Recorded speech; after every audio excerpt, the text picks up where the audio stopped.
This is Cruise News Today with Doug Parker. Good morning. Here's your cruise news for Monday, October 10th. Got to tell you right out of the gate here, it's super early in the morning. I just landed in Mobile, so I'm trying to be quiet. People are sleeping on both sides of me.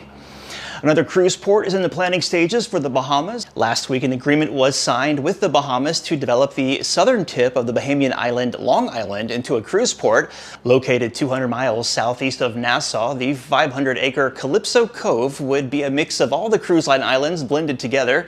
It would consist of the beaches of Half Moon Cay, the lagoons of Ocean Cay, and the thrills of Perfect Day. The facility would include a pier for 2 Oasis-class cruise ships, beaches, lagoons, entertainment, dining, and over-the-water cabanas. The new development would be far enough south not to compete with Nassau or Freeport, but close enough to add variety to existing 3- and 4-night Bahamas cruises from Florida. Construction could start by the end of next year for the $200 million facility and open by 25, pending financing and environmental impact studies over the next 6 months. For now, no cruise lines have signed on to the project. And a report filed by Cruise Industry News says that 2022 is a record year for cruise ship scrapping, with 15 already being sent to die this year. Looking back at 2021, 11 ships were sent to pasture, and 2020 saw 9 ships.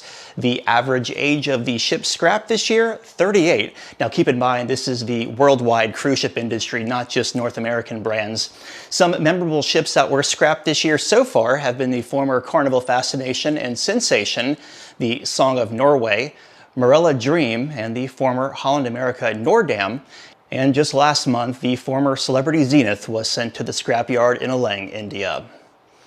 And on the subject of scrapping, Carnival Ecstasy will take its final bow this week. The ship leaves Mobile, Alabama this afternoon for its very last 5-night revenue sailing before sailing away from North America for the last time.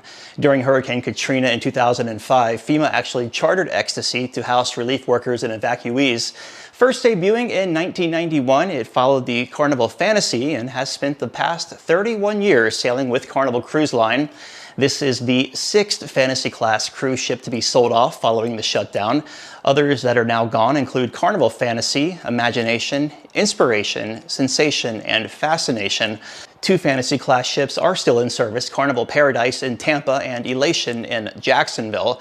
Collectively, Carnival Corporation has exited 21 vessels, which was 21% of its fleet pre-pandemic. And cruise line stocks were down on Friday. Carnival Corporation down 3%, 6.76. Royal Caribbean down 1%, 43.60. And Norwegian down 3, 12.90. Breaking news and industry coverage at cruiseradio.net. Here in Mobile, Alabama, I'm Doug Parker with Cruise News Today. Have a great Monday. The proceeding was a production of Cruise Radio.